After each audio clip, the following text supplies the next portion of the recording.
ఆ పోలీసులపై క్రిమినల్ చర్యలు. వేరొక వార్తాపత్రికలో వచ్చిన ఏంటంటే, డ్రైవర్ సుబ్రహ్మణ్య హత్య కేసులో ఎమ్మెల్సీ అనంతబాబుకు కొమ్ము కాసిన పోలీసు అధికారులపై క్రిమినల్ చర్యలు తీసుకునే దిశగా ప్రభుత్వం యోచిస్తున్నట్లు సమాచారం. మీరు ఒక 2 రోజుల కిందట ఒక వార్త చూసాం. ఏంటంటే, డ్రైవర్ సుబ్రహ్మణ్యం సంబంధించి ఆ హత్య చేసి ఆయన డెడ్ బాడీని ఆయన ఇంటికే పార్సిల్ చేశారట. ఏదో సినిమాలో చూపించినట్టు చూసారా? చంపేసి గోను మూటలో వాడిని కుక్కేసి ఆయన ఇంటి ఎదురుగే కారులో వచ్చి పడేసి వెళ్ళిపోతుంటారు విలన్స్. వెంటనే హీరో వెళ్ళి ఏదో చేయడము అని సినిమాలు అలాగే జరిగిందంట. చూడండి ఎంత చక్కగా అందంగా నవ్వుతున్నాడు అక్కడ ఎమ్మెల్సీ వ్యక్తి. సో పోలీసులు అసలు ఎందుకు 3 రోజుల వరకు కూడా చర్యలు చేపట్టలేదు? 3 రోజుల తర్వాత ఎందుకు యాక్షన్ తీసుకున్నారు? ఇప్పటికీ వీళ్ళ తాలూకు తల్లిదండ్రులు, బంధువులు ఆవేదన వ్యక్తం చేస్తున్నారు.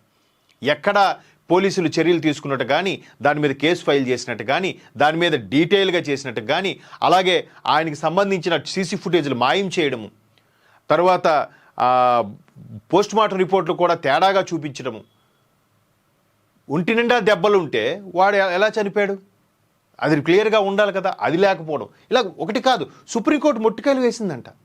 అసలు మీరు ఏం చేస్తున్నారు? అసలు ముందు పోలీసులతో కుమ్మక్కయ్యారా అని ప్రశ్నించింది మహానుభావుడిని. ఈయన యొక్క శ్రీమతి కూడా ఇందులో భాగస్వామ్యం ఉన్నట్టుగా కూడా ఒక వార్తలు వచ్చాయి. ఇక్కడ చూడండి, ఎమ్మెల్సీ అనంతబాబుకు కొమ్ము కాసిన ఫలితం.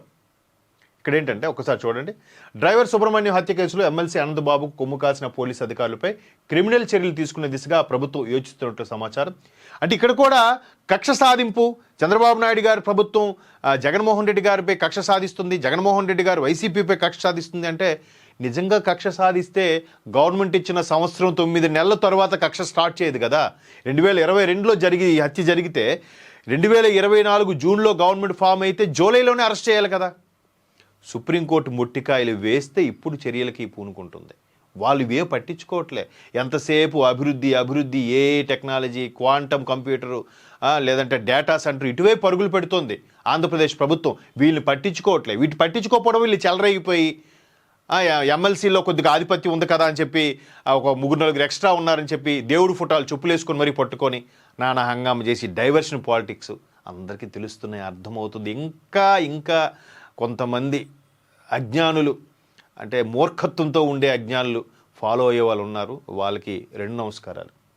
అయితే 2022లో జరిగిన ఈ హత్యోదంతంపై అప్పటి వైసీపీ ప్రభుత్వంలో పలువురు పోలీసు అధికారులపై తీరు కేసును తాత్సారం చేసిన విమర్శలతో పాటు కూటమి ప్రభుత్వం వచ్చాక కూడా దర్యాప్తులో పురోగతి లోపించడంపై రాష్ట్ర పోలీస్ బాస్ని సుప్రీంకోర్టు ఆక్షేపించిన విషయం తెలిసిందే.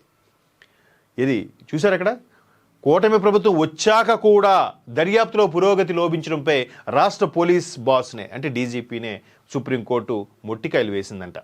ఈ కేసులో అట్రాసిటీ చట్టం కింద కూడా నేరాభియోగాలు ఉండటంతో బాధ్యులైన పోలీస్ నిర్లక్ష్యాన్ని అదే చట్టంలోని సెక్షన్ 4 కింద నేరంగా పరిగణించి వచ్చిన ప్రాసిక్యూషన్ సూచనలు కూడా ప్రభుత్వం పరిశీలిస్తోంది. అడ్వకేట్ జనరల్తో పాటు ఇతర న్యాయ నిపుణుల సూచన మేరకు ఆయా పోలీసు అధికారులపై సెక్షన్ 4 కింద అభియోగాలు దాఖలు చేయాలని ప్రభుత్వం భావిస్తున్నట్లు తెలుస్తోంది. అంటే ప్రభుత్వం మాదే, అధికారం మాదే. పైగా ఇంతవరకు ఆయన ముఖ్యమంత్రులు వేరు, కానీ 2019లో ఆయన ముఖ్యమంత్రి చక్రవర్తి, అంటే ఈ సమస్త భూమండలాన్ని పరిపాలించే చక్రవర్తి ముఖ్యమంత్రి అయ్యాడు. కాబట్టి ఇంకా నెక్స్ట్ ఆయనకి పట్టాభిషేకం జరిగింది కాబట్టి 30 ఏళ్ళు ఆయనే ముఖ్యమంత్రిగా ఉంటాడు. ఎందుకంటే ఇక్కడ ప్రజాస్వామ్యం కాదు అక్కడ. సో మాకు ఇంక తిరుగులేదు. ఎవరిని చంపేసినా, ఎవరిని కోసేసినా, ఎవరిని తోసేసినా, ఎవడైనా నోరెత్తే వాడి అరెస్టు, ఎవడైనా నోరెత్తే వాడి సస్పెన్షన్, ఇలాగా నోటికొచ్చినట్టు మనసుకు నచ్చినట్టుగా బిహేవ్ చేయడము చెలరేగిపోయారు. కాకపోతే అంటే బాధాకరమైన విషయం ఏంటంటే ఇప్పటికీ ఆ నాయకులు జగన్మోహన్ రెడ్డే ముఖ్యమంత్రిగా ఉన్నారని ట్రాన్స్లో ఉన్నారు కాబట్టి అలా బతికేస్తున్నారు ఇంకా. సో ఇక్కడ అది ఆ డ్రైవర్ హత్య ఉదంతం, ఒక దళితుడు, అలాగే ఒక డాక్టర్కి మాస్క్ అడిగినందుకు నడి రోడ్డు మీద మోకాలు మీద కూర్చోబెట్టడం, ఒక 9th క్లాస్ పిల్లాడిని అంటే పార్టీకి సంబంధించి మాట్లాడని చెప్పాను వాడిని చంపేయడం. అసలు ఎవరు? అరే మాజీ మంత్రి, ఒక దివంగత ముఖ్యమంత్రి స్వయాన తమ్ముడు వైఎస్ వివేకానందరెడ్డికి సంబంధించి హత్యా ఉదంతం ఇప్పటికీ తేలలేదుగా.